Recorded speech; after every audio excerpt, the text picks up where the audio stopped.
Why have there been so many UFO sightings near nuclear facilities? And why isn't there more urgency on the part of the government to assess their potential national security threat?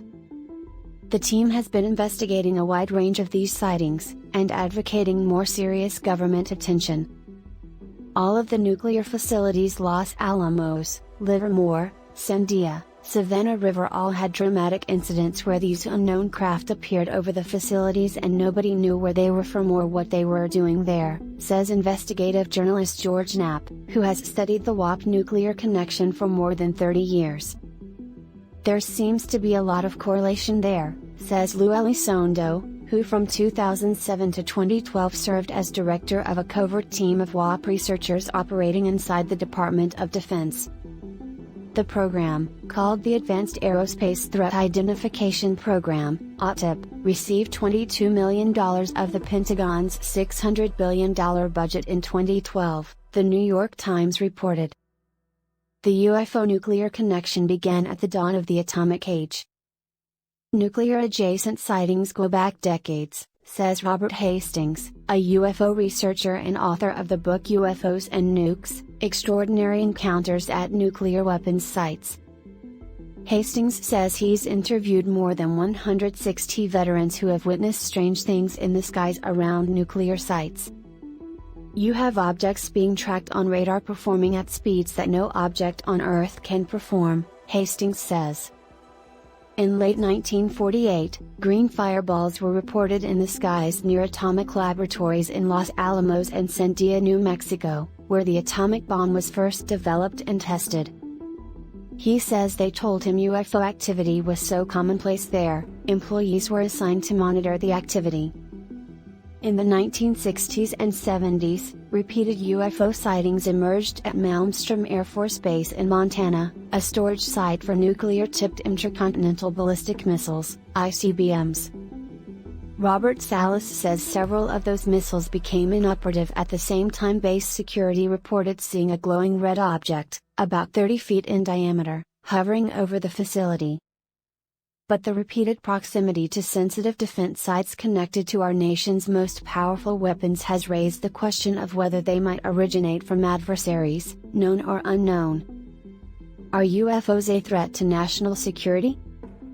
In late December 1980, air traffic controllers encountered something alarming near Royal Air Force Benchwaters in England.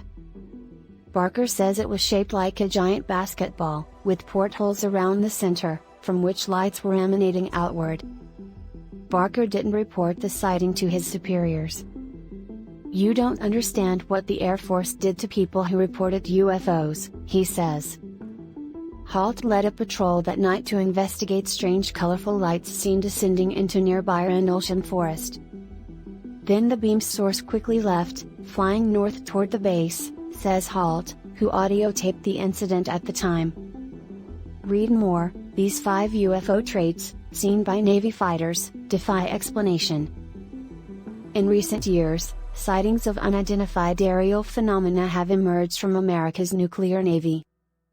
F-18 fighter pilots from the nuclear-powered USS Theodore Roosevelt carrier strike group saw UFOs almost daily for several months between the summer of 2014 and the spring of 2015 while executing training maneuvers along the eastern seaboard between Virginia and Florida, witnesses told Elizondo. Wherever we were, they were there, says Ryan Graves, an active-duty F-18 fighter pilot from the USS Roosevelt, who holds a degree in aerospace engineering. An aviation flight safety report was filed, he says, but never investigated. Graves says the unidentified objects reappeared once the Roosevelt had deployed to its mission in the Persian Gulf. Leon Golub, a senior astrophysicist at the Harvard-Smithsonian Center for Astrophysics, told the New York Times there may indeed be several low-probability prosaic explanations for the Roosevelt sightings. Still, the Roosevelt reports echo those made by Navy pilots undergoing training exercises on the other side of the country. In November 2004, pilots and radar operators from the USS Nimitz carrier fleet saw a 40-foot-long tic-tac-shaped object flying just above the ocean while flying 100 miles off the coast of California near San Diego. Read more, when Top Gun pilots tangled with a baffling tic-tac-shaped UFO. Whereas earlier reports were career killers for military personnel, there is an increasing openness in the Pentagon and on Capitol Hill to taking these sightings seriously as potential threats. George Knapp says that's more activity than he has seen in 3 decades. At the facilities where we were first designing and building nuclear weapons, at the places where we were processing the fuel, at the facilities where we were testing the weapons, at the bases where we deployed those weapons, on the ships, the nuclear submarines. All those places, all the people working there have seen these things, Knapp says.